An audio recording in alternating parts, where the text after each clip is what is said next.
कोई इस भीड़ में जो अखाड़े के महाकाल अजय योद्धा भैरव सिंह के सामने खड़ा हो सके। अगर किसी ने भैरव सिंह को हरा दिया तो उसे मिलेंगे पूरे 1 करोड़ रुपए। अरे ये बच्चा कौन है? पागल है क्या? पागल है क्या? मार डालेगा भैरव। मेरा नाम किशन है, इनाम तैयार रखना। भैरव सिंह को मैं अभी हरा कर दिखाता हूँ। भिखारी, तेरी इतनी हिम्मत कि तू मुझे चैलेंज करे? चल फिर, आज अखाड़ा ही तेरा शमशान। सुबह के 5 बज रहे थे। पूरा सुल्तानपुर गांव कोहरे की सफेद चादर ओढ़े गहरी नींद में सोया था, लेकिन बस्ती के आखिरी छोर पर बनी एक टूटी फूटी झोपड़ी में किशन की आंखें खुल चुकी थीं। उसकी दुनिया में सुबह मुर्गे की बांग से नहीं बल्कि जिम्मेदारियों की कसक से होती थी। 19 साल का किशन, जिसके कंधे जवानी की मस्ती के लिए होने चाहिए थे, उन पर जिंदगी का एक अदृश्य पहाड़ लदा था। वह खाट से उठा और कोने में रखे मटके से चुल्लू भर पानी लेकर मुंह पर मारा। पानी ठंडा था, लेकिन उसके अंदर जल रही आग को ठंडा करने के लिए काफी नहीं था।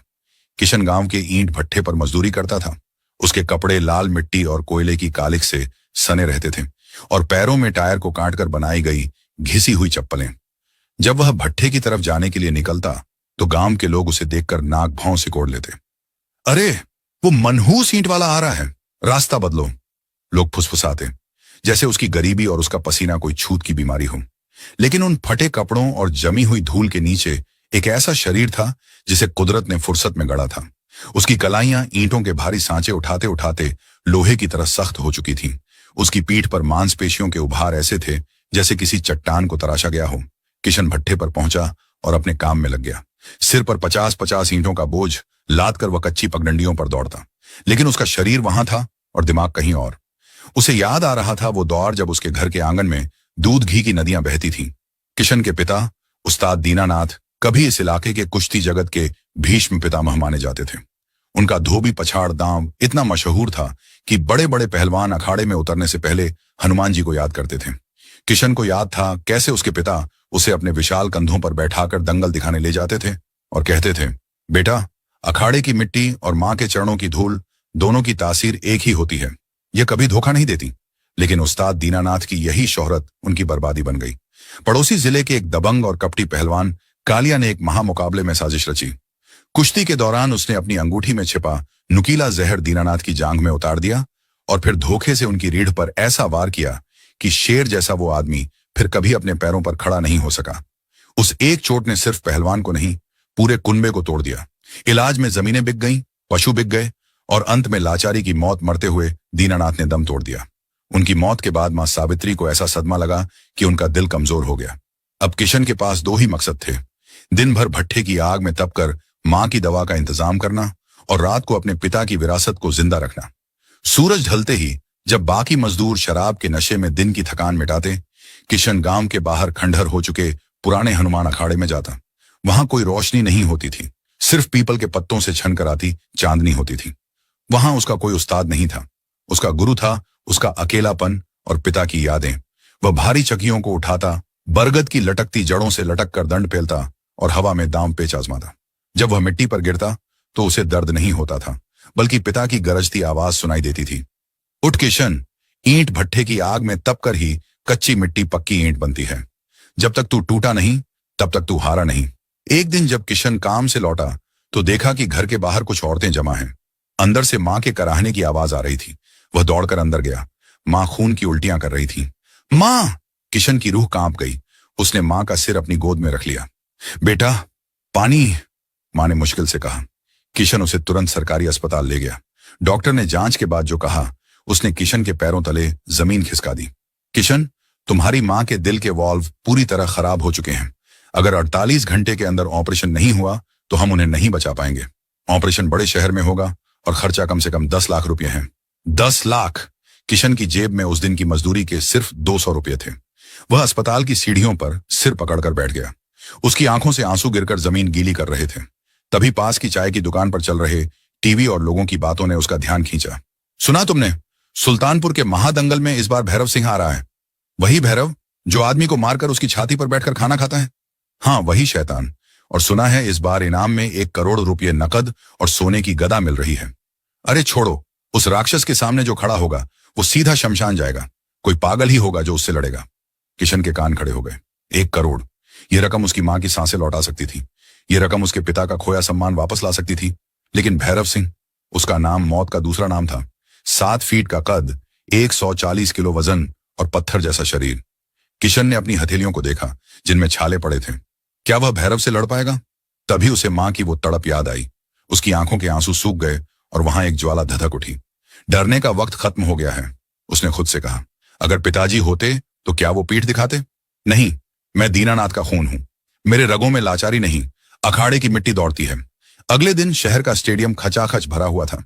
अमीरों की गाड़ियां चमक रही थीं, नेताओं के भाषण चल रहे थे। इस चकाचौंध के बीच एक लड़का, जिसके कपड़ों पर ईंटों की लाल धूल जमी थी, भीड़ को चीरता हुआ वीआईपी गेट की तरफ बढ़ रहा था। सिक्योरिटी गार्ड ने डंडा अड़ा दिया। ए मजदूर, इधर कहां मुंह उठाए चला आ रहा है? ये ईंट गारा ढोने की जगह नहीं है, भाग यहां से। किशन ने अपनी नजरें ऊपर उठाई। उसकी आंखों में एक ऐसी वीरान खामोशी और आग थी कि गार्ड एक पल के लिए सहम गया। मुझे अंदर जाना है। किशन की आवाज भारी और स्थिर थी। मुझे लड़ना है। गार्ड जोर से हंसा। लड़ना है? किससे? अपनी गरीबी से? जा बेटा, कहीं और भीख मांग। तभी अंदर से अनाउंसर की आवाज गूंजी। देवियों और सज्जनों, स्वागत कीजिए अखाड़े के महाकाल अजय योद्धा भैरव सिंह का। भीड़ का शोर आसमान फाड़ने लगा। किशन ने गार्ड की तरफ देखा भी नहीं। उसने फुर्ती से बैरिकेड के नीचे से छलांग लगाई और अंदर की तरफ दौड़ पड़ा। उसे रोकना अब किसी के बस की बात नहीं थी। उसे सामने साक्षात मौत दिख रही थी, लेकिन उस मौत के पीछे उसकी मां की जिंदगी खड़ी थी। स्टेडियम के बीचों बीच धूल उड़ रही थी। भैरव सिंह अखाड़े में खड़ा दहाड़ रहा था। उसने अभी अभी पंजाब के एक नामी पहलवान को हवा में खिलौने की तरह उछालकर बाहर फेंक दिया था। वह पहलवान स्ट्रेचर पर था। अनाउंसर का माइक कांप रहा था। क्या कोई और है? क्या इस भीड़ में कोई माई का लाल है जो भैरव को चुनौती दे सके? इनाम 1 करोड़ रुपए हैं। पूरे स्टेडियम में सन्नाटा छा गया। बड़े बड़े उस्ताद नजरें चुराने लगे। भैरव अखाड़े के बीच खड़ा होकर अपनी जांघ पर ताल ठोकते हुए हंसा। अरे क्या सारे मर्द मर गए इस शहर में? है कोई जो मेरे सामने खड़ा हो सके, या मैं यह इनाम बिना लड़े ही ले जाऊं? उसकी हंसी में इतना अहंकार था कि वह हवा को भी चीर रहा था। तभी भीड़ के एक कोने से एक आवाज आई जिसने उस सन्नाटे को कांच की तरह तोड़ दिया। मैं लड़ूंगा। सबकी नजरें उस आवाज की तरफ घूमी। वहां पहलवानों के खेमे से नहीं, बल्कि आम जनता की भीड़ को चीरते हुए किशन आगे आ रहा था। उसके कपड़े फटे हुए थे, चेहरे पर भट्ठे की कालिख थी। भीड़ एक पल के लिए हैरान रह गई और फिर पूरा स्टेडियम हंसी के ठाकों से गूंज उठा। अरे देखो, ईंट पाटने वाला मजदूर आया है कुश्ती लड़ने। ए छोरे, ये अखाड़ा है, भट्ठा नहीं, जा ईंट ढो। लोग उस पर पानी की खाली बोतलें और कागज फेंकने लगे। अपमान के तीर किशन के शरीर को भेद रहे थे, लेकिन उसका मन अब लोहे का बन चुका था। वह सीधा चलता गया और अखाड़े की रस्सी के पास जा पहुंचा। भैरव ने उसे ऊपर से नीचे तक देखा, जैसे कोई हाथी किसी चींटी को देखता है। तू? भैरव ने हिकारत से थूका। तू मुझसे लड़ेगा? ए भिखारी, तुझे पता भी है कि यहां हड्डियां जुड़ती नहीं, सिर्फ राख बनती हैं। भाग जा, वरना एक थप्पड़ में तेरा वजूद मिट जाएगा। किशन ने झुककर मिट्टी को माथे से लगाया, बिल्कुल वैसे ही जैसे उसके पिता करते थे। वह भैरव के सामने सीना तान कर खड़ा हुआ। भैरव उसके सामने किसी पहाड़ जैसा लग रहा था। मैं भीख मांगने नहीं आया भैरव, किशन ने कहा। उसकी आवाज में कंपन नहीं, बल्कि तूफानों वाली शांति थी। मैं लड़ने आया हूं और यह इनाम मैं ही लेकर जाऊंगा। भैरव का अहंकार जैसे आहत हो गया। एक गंदा सा मजदूर उसे चुनौती दे रहा था। उसने गुस्से में कहा, ठीक है कीड़े, तुझे मरने का इतना ही शौक है तो तेरी इच्छा पूरी कर देता हूं। रेफरी ने सीटी बजाई। मैच शुरू। भैरव ने किशन को सांस लेने का मौका भी नहीं दिया। जैसे ही घंटी बजी, वो एक भूखे शेर की तरह झपटा। किशन ने बचने की कोशिश की, लेकिन भैरव की रफ्तार बिजली जैसी थी। भैरव ने किशन की कमर पकड़ी और उसे हवा में उठाकर 10 फीट दूर जमीन पर दे मारा। धड़ाम! धूल का एक गुब्बार उठा। किशन की पसलियों में जैसे करंट दौड़ गया। दर्द इतना भयानक था कि उसकी आंखों के सामने अंधेरा छा गया। भीड़ चिल्लाई, मार डालो, खत्म करो। किशन जमीन पर पड़ा था, उसका शरीर सुन्न हो रहा था। क्या यह अंत था? किशन औंधे मुंह धूल में पड़ा था। उसके कानों में सीटी बज रही थी और मुंह का स्वाद तांबे जैसा हो गया था। खून। भैरव की वह एक ही पटखनी किसी आम इंसान की जान लेने के लिए काफी थी। भैरव सिंह अखाड़े के बीचों बीच खड़ा होकर दर्शकों का अभिवादन स्वीकार कर रहा था। वह हंसते हुए बोला, कहा था ना, ईंट उठाने वाले और अखाड़े में दांव लगाने वाले में फर्क होता है। ले जाओ इस कचरे को। किशन की धुंधली आंखों के सामने अंधेरा गहरा रहा था। उसका शरीर चीख रहा था कि बस करो, अब नहीं उठा जाएगा। लेकिन तभी उस अंधेरे में उसे एक चेहरा दिखाई दिया। मां का पीला पड़ा चेहरा और कानों में गूंजी पिता की वो आखिरी सीख। ताकत डोले शोलों में नहीं होती किशन, जिगर में होती है। जब दुश्मन तुझे जमीन पर पटक दे तो समझ लेना कि धरती मां तुझे अपनी ताकत दे रही है। उठ! किशन की उंगलियों ने मिट्टी को जकड़ लिया। उसने अपनी हथेली जमीन पर रगड़ी। नहीं, मैं ऐसे नहीं हार सकता, वह बुदबुदाया। पूरा स्टेडियम जो किशन की लाश उठने का इंतजार कर रहा था, अचानक थम गया। धूल के गुब्बार के बीच एक हलचल हुई। किशन अपने कांपते हाथों के सहारे लड़खड़ाते हुए खड़ा हो रहा था। उसकी नाक से खून बहकर उसकी फटी बनियान पर गिर रहा था, लेकिन उसकी आंखों में अब डर नहीं था। वहां एक ऐसी वहशी चमक थी जो घायल शेर की आंखों में होती है। भैरव का चेहरा गुस्से से लाल हो गया। तुझे दर्द नहीं होता क्या बे? किशन ने अपने खून से सने होठों से एक खौफनाक मुस्कान दी। उसने थूक कर खून बाहर निकाला और बोला, भैरव, तूने मुझे सिर्फ मिट्टी पर पटका है। मैंने सालों तक भूख सही है, गरीबी सही है, लोगों की धुतकार सही है। तेरे घूंसे उस दर्द के आगे फूलों जैसे हैं। किशन ने भैरव की आंखों में आंखें डालकर कहा, सुन भैरव, अगर आज मैं हार गया तो वादा करता हूं कि गांव छोड़कर चला जाऊंगा, लेकिन अगर मैं जीता तो तुझे मानना होगा कि एक मजदूर के पसीने में राजा के खून से ज्यादा ताकत होती है। भैरव दहाड़ते हुए फिर आगे बढ़ा। इस बार वह खेल खत्म करने के इरादे से आया था। उसने अपने विशाल हाथों से किशन की गर्दन पकड़ ली और उसे हवा में उठा लिया। भैरव की उंगलियां किशन की श्वास नली को कुचल रही थीं। किशन के पैर हवा में झूलने लगे। उसका दम घुट रहा था। चेहरे का रंग नीला पड़ने लगा। भीड़ खामोश हो गई। सबको लगा कि किशन अब मर जाएगा, लेकिन किशन ने अखाड़े में नहीं, जिंदगी के संघर्ष से लड़ना सीखा था। जब भैरव उसे दबा रहा था, किशन ने अपनी ताकत से मुकाबला नहीं किया। उसने तकनीक का सहारा लिया। उसे पिता का सिखाया नागपाश याद आया। जब दुश्मन तुमसे बड़ा हो तो उसकी ताकत को ही उसके खिलाफ इस्तेमाल करो। किशन ने घबराने की बजाय अपने दोनों हाथों के अंगूठों से भैरव की कलाई की एक बेहद संवेदनशील नस को पूरी जान लगाकर दबा दिया। नस दबते ही भैरव के हाथ में बिजली जैसा झटका लगा और उसकी पकड़ ढीली हुई। उसी पल किशन ने हवा में ही अपने शरीर को मोड़ा और एक बंदर की फुर्ती से भैरव की गर्दन के पीछे चढ़ गया। भैरव बौखला गया। वह किशन को झटकने के लिए इधर उधर भागने लगा, लेकिन किशन किसी जिद्दी झोंक की तरह उसकी पीठ से चिपका रहा। किशन का हर वार अब सटीक था। वह ताकत नहीं लगा रहा था, वह भैरव को थका रहा था। भैरव का भारी शरीर अब उसका दुश्मन बन रहा था। वह हांफने लगा था। किशन को वह मौका मिल गया जिसका उसे इंतजार था। भैरव ने गुस्से में एक अंधाधुंध जोरदार पंच पीछे की तरफ मारा। किशन झुक गया और भैरव का हाथ खाली हवा में गया। भैरव का संतुलन बिगड़ा। यही वह पल था। किशन की नसों में उसके पिता उस्ताद दीनानाथ का खून खौल उठा। उसने भैरव के डगमगाते पैरों को अपने पैरों में फंसाया। यह पिता का वह गुप्त दांव था जिसे कोई तोड़ नहीं सकता था। उसने भैरव की गर्दन और कमर को एक साथ जकड़ा और गुरुत्वाकर्षण की दिशा में एक जोरदार झटका दिया। अखाड़े में समय जैसे थम गया था। 140 किलो का विशालकाय भैरव सिंह, जो कभी अपनी पीठ नहीं लगवाता था, हवा में किसी पतंग की तरह लहराया। धड़ाम! आवाज ऐसी थी जैसे कोई बम फटा हो। पूरा स्टेडियम हिल गया। शहर का सबसे बड़ा अजय पहलवान भैरव सिंह पीठ के बल जमीन पर पड़ा था और उसके ऊपर वह मामूली मजदूर किशन सवार था। किशन ने उसे ऐसे जकड़ रखा था कि भैरव 1 इंच भी हिल नहीं पा रहा था। रेफरी नीचे झुका और हाथ जमीन पर मारने लगा। 1! भैरव ने उठने की कोशिश की। उसकी आंखें फटी हुई थीं। उसे विश्वास नहीं हो रहा था कि वह जमीन देख रहा है। 2! किशन रो रहा था, दर्द से नहीं बल्कि उस जुनून से जो उसके सीने में फट रहा था। उसने अपनी पकड़ और मजबूत कर ली। ये मेरी मां के लिए है, उसने चीख कर कहा। 3! घंटी बजी। टन टन टन!